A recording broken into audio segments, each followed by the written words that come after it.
পশ্চিমবঙ্গ একটি রাজ্য যেখানে উন্নয়ন শুধু শব্দ নয়, এটি মানুষের প্রতিদিনের জীবনের বাস্তবতা। আজ সেই উন্নয়নের পথে আরেকটি গুরুত্বপূর্ণ মাইলফলক পথশ্রী রাস্তাশ্রী 4 প্রকল্প। নমস্কার বন্ধুরা, আজকে আমি গিয়েছিলাম পথশ্রী রাস্তাশ্রী 4 প্রকল্পে পানিপারুল ব্রিজ থেকে রামচন্দ্রপুর ব্রিজ পর্যন্ত ঢালাই রাস্তা নির্মাণ কাজের শুভ উদ্বোধনে। পথশ্রী ফিরবে এবার গ্রামে শ্রী, পথ দেখালো পথশ্রী ফিরবে এবার গ্রামে শ্রী।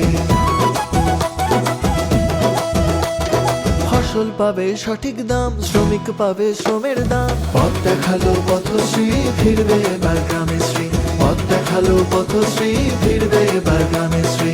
প্রায় 17 কিলোমিটার রাস্তা মাননীয় মুখ্যমন্ত্রী মমতা বন্দ্যোপাধ্যায় আমাদের এলাকাবাসীর জন্য উপহার দিয়েছেন।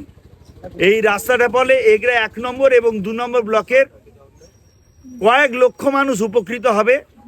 তার সঙ্গে 4টে অঞ্চল এবং ভেতরে যারা চাষের কাজ করেন, ভেতরে প্রত্যন্ত গ্রামের মধ্যে যারা থাকেন, তাদের বেরোনোর কোনো আউটলেট ছিল না। সেই জায়গায় 3টে কংক্রিটের ব্রিজ আর তার সঙ্গে 17 কিলোমিটার রাস্তা বাংলার উন্নয়নের মানচিত্রে একটা নতুন সংযোজন।